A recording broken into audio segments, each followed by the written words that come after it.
Hi, my name's Rachel and today we're talking about The Girl from the Other Side, which I'm trying to hold up for you, but this is really heavy. This is 3 volumes. Help me. The Girl from the Other Side. Oh, they were upside down. How cool of me. The Girl from the Other Side. This video was, I was commissioned to read this book by writer A, who actually was nice enough to send me these copies, and I'm so thankful. So I have been dabbling in manga this year, which I, up to this point, have not read. I don't watch anime. My husband does, but I get really weird about like the animations. I just get distracted and I don't pay attention to it. Sometimes like the over-the-topness of it, I can't get into the story. I tried watching this one and it was like really inner monologue-y and I was dying inside. But I like reading manga because then I don't have those, you know, moments of feeling like, wow, I'm really distracted, I can't pay attention to this. This is a manga written and illustrated by Nagabe, and it was translated by Adrian Beck. It first was published in 2016, I believe, and apparently there's now an anime adaptation, which I'll have to have my husband watch and then we'll compare notes. The synopsis of this is so vague. I'll read it to you. In a land far away there were 2 kingdoms, the outside where twisted beasts roamed that could curse with a touch, and the inside where humans lived in safety and peace. The girl and the beast should never have met, but when they do, a quiet fairy tale begins. This is a story of 2 people, one human, one inhuman, who linger in the hazy twilight that separates day from night. So it doesn't really tell you anything. Wow, this is heavy as hell. So our main characters are Shiva and her guardian, this creepy beastie known as Teacher. And Teacher is like a monster with horns and a snoot and a tail. So this is about a girl named Shiva, a little girl named Shiva. Shiva lives on the other side with her guardian, who's known as Teacher. And Teacher is this like sort of creepy looking humanish but monsterish thing, and Teacher watches over Shiva because she's just a little kid. She's like 5 years old, 4 years old, but they can't touch because if Teacher touches Shiva, she will turn into a whatever he is, an outsider. And this creation of outsiders happened because of a war between gods, which you learn about in the first book. Everything's in black and white, by the way. The white god was angry at the black god because the black god had like really destructive powers. So the white god banishes the black god and builds a wall between them, so the world's divided into 2 realms, black and white. And the inside where the humans live is like the light side, while the outside is the dark. And that's where outsiders like Teacher live. So Shiva and Teacher live on the outside, they scavenge for food, and they live in a house in a village that is abandoned. And you slowly start to find out why Shiva is even in this position at all. You find out that her aunt is supposed to come for her, and you're asking yourself a lot of questions like, how did they end up here? Who is Teacher? Where did Teacher come from? The art in this is absolutely gorgeous. It's all done in black and white. It's all like pencil. The story itself combined with the art, I don't know how to describe other than to say it feels sort of like artistically sad, atmospheric sadness, so like melancholy, maybe like a gloomy feeling, but in a good way, sort of like when you're trying to take a nap and it starts to rain, that kind of thing. It's very much how you feel reading many dark fairy tales. There's a gloominess to it that's also kind of whimsical. This has one of my favorite tropes in it, which is like girl and mentor having a quiet life together in a very tumultuous situation. Shiva and Teacher are like having tea parties while the world they live in is so broken and violent. I love the girl gets an unlikely father figure story. Obviously I love The Witcher and The Last of Us, and like there's ones in The Walking Dead, and even Hannah, sort of. There's something about a story that has that wholesome element in it in a really dark world where they are this like tiny precious family unit, are themselves together a reprieve from the elements that they live in. It's really heartwarming, and it provides something for the audience to hope for in a setting that feels pretty hopeless. That's one of my favorite tropes, and this has it. The thing that people might struggle with though about this is the pacing. I think that the way that the story is written, the pacing lends itself to, but if you don't really care about like slowly finding out the answers to certain questions, you're gonna probably have trouble with the pacing. It's very slow paced in a way that does not bother me at all, but I can see it being a drag for other people. The story itself, it doesn't feel much like the plot is actually important. It's more about the journey and the characters and their connections to one another and experiencing all of that with them. And experiencing them in visual format in particular especially makes for a really fantastic reading experience because the art conveys emotion so dramatically in black and white. It's really exceptional. I will say I don't really understand the others, like the creatures like Teacher. There are others like him, and then there are ones that are there are ones that are humanoid, and then there are ones that are like dogs, but they talk and they're kind of silly. I actually quite liked those. Plot-wise though, so far I have very little understanding of what's going on. I'm through 2 volumes already and I'm going to read the 3rd one. I do think though that despite like not really having a good grasp on what's going on, I'm still enjoying the experience, which I think is kind of the point. I'm hopeful though that as the plot continues to be revealed that we'll get like an interesting spin on the traditional like dark versus light theme. We have like the dark horned figure who protects the light in like represented in this child, this like really like sweet and innocent child, and like both of them are innocent though, and you have to find out like what they're from different sides, and you're trying to like figure out like which side of this war is actually evil. I'm very interested to see like what's done with that here, because that's a pretty familiar storyline, but I'm hopeful that the author will do something unique with it. The author is really smart about how they end a scene though. Like every book ends on such a cliffhanger. Even the chapters will end on such, like the sections will end on such a cliffhanger. There's always an element of, oh no, that makes you want to keep reading. This isn't something that I would have thought to pick up on my own, which is why I love commissions, because it forces me to try new things. And this is something I ended up falling in love with, and I'm really excited to continue. I also really like when my kid just gets a little bit older, I want to introduce him to manga because I think he'll be really interested in that. My oldest is really into checking out comics, like Captain America comics. And so I'm hoping that getting him into manga will help him be more interested in reading. That's it for my review of The Girl from the Other Side. I do have to say a few thank yous. So first of all, thank you to Writer A for sending me the volumes. I'm really excited. It actually is kind of hard to read this on my phone. The art is so incredibly different in person. Like I looked at it and it's like visually stunning, but in person it's really incredible. So I'm really excited to have like the physical copies. Reading through, I started the 3rd one and I'm really excited about it because reading it on the phone versus reading it in person is a totally different experience. But I also got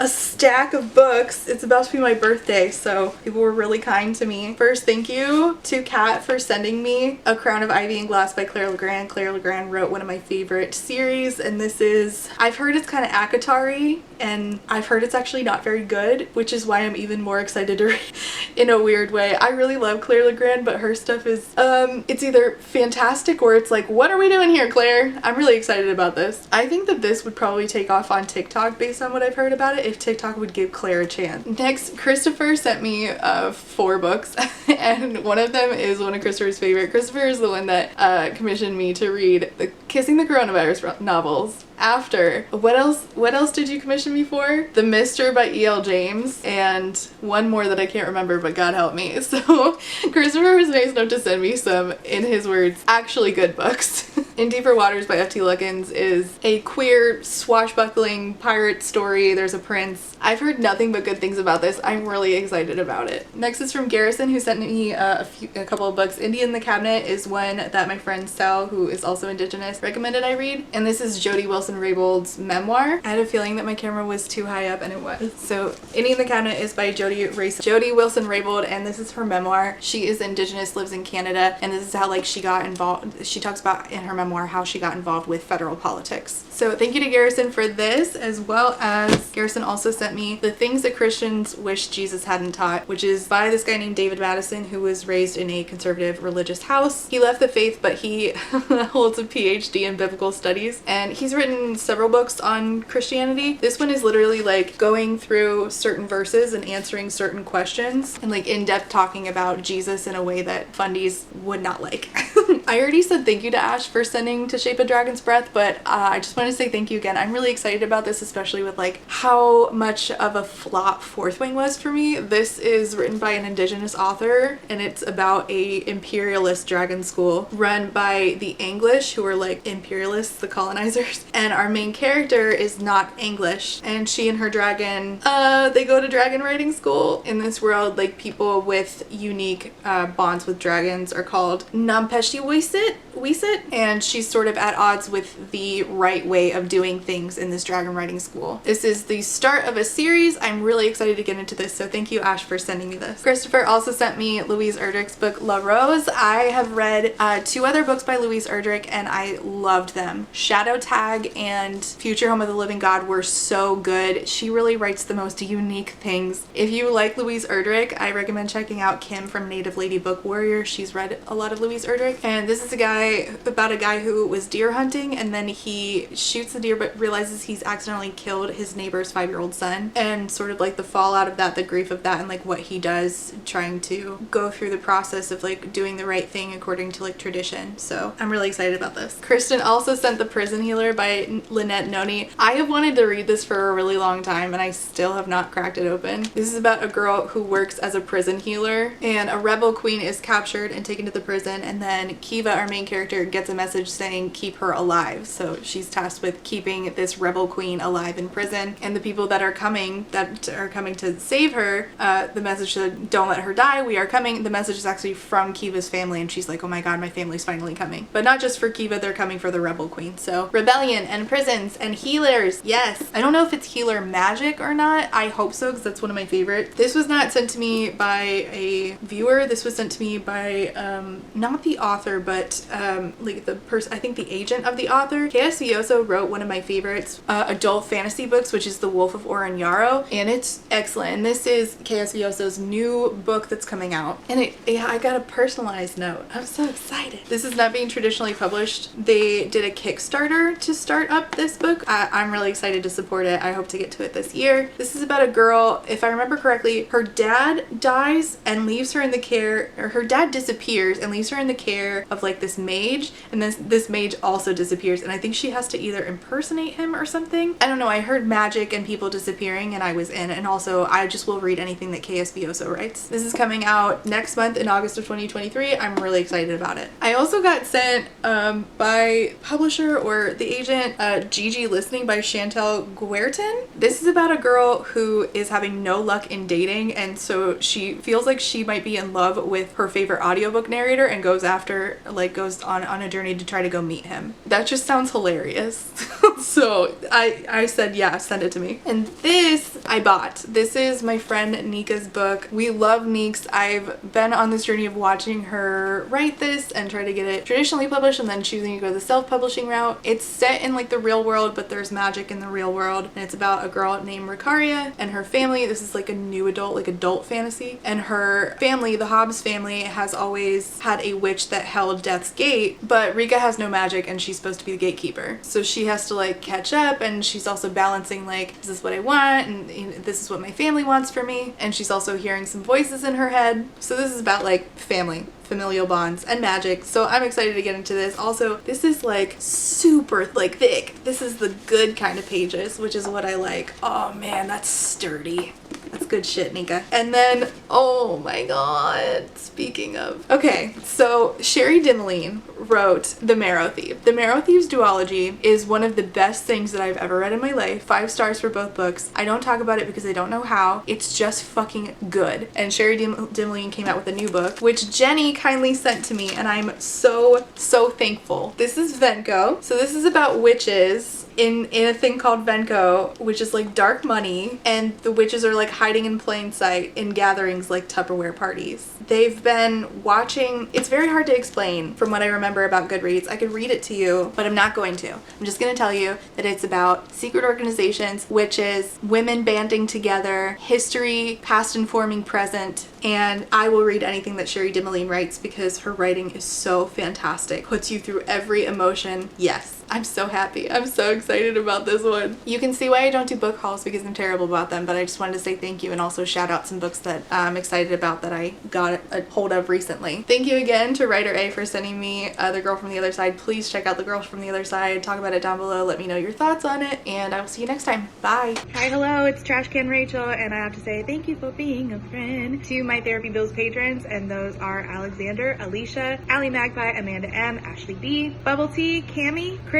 Chrissy, Claire, Des Roberts, DJ Rocktopus, I love that, Emperor's New Blues, Eric Ferrore, you're gonna have to tell me how to say your name because I don't know, And by the way, you signed up literally like 2 days ago. Thank you for being here and being a friend. Harley, Jack and Jill, John E, Casey McKenzie, Kate W, Caitlin, Kelly K, Quinn, Lex, Lady Kittybug, Molly, Alice, Peggy, Witch Bitch, Rain, Reese, Samar, Scarlett, Shiny, and SMK. Thank you all so much for being a friend. And I have to say before I go, thank you for being a friend to my Potato Starch Marxist patrons. And those are AM Angel, Amanda B, Andy, Angelica, Anita, Artie the Ninth, Ashley H, Aubrey P, Ava, BB, Beck, Blythe, Bookish Barbie, Bookish Brain Rot, Ray, Bree, Caitlin, Carlin, Cassandra, Catherine, Kathy, Chris, CJ, Colleen, Corwin, Corey, Darren, Deborah, Diet Goth, Dorothea, Ebby, Eden, Elise, Ember, Emily A, Emily L, Emma, Aaron, Grace, Gracie, Hannah C, Hannah T, Harpy Kuro, Hello There Darling, Ilianaka, India Inks, JM Tennant, Jackal All Trades, Jay is on Olympus, JT, Jen with 2 N's, Jennifer T, Jenny G, Jillian, Jules, Kaylee, Katya, Kayala, Kendra, Kylie, Laughing Cat Dog, Laura, Lauren B, Library of Scars, Lisa B, Liz Cardigan, Luna Moth, Lustful Octopus, I'm never gonna say that without laughing, Martin, Marquita, Maz, Malara, Meow Meow, James, Nat, Natalie, Never, Nicole G, Nicole R, Nyan Binary, Paige E, Paige P, Foxglove, Pixel Stars, Pure Raytheon, Rachel B, Raquel, Rat Sarah, Reba, Rebecca, Ren, Robin, Rowan, Other Rowan, Sequoia, Sadie, Samantha, Sammy, Sarah H, Sarah the Bear, Scarlett, Shanae, Shannon, Shayna, Sheena K, Sean, Sierra, Stephanie, Talia, 3 Old Dogs, Toast, Trash Can Teddy, Tito Phoenix, Valentine, and Ryder A. Thank you all so much for being a friend.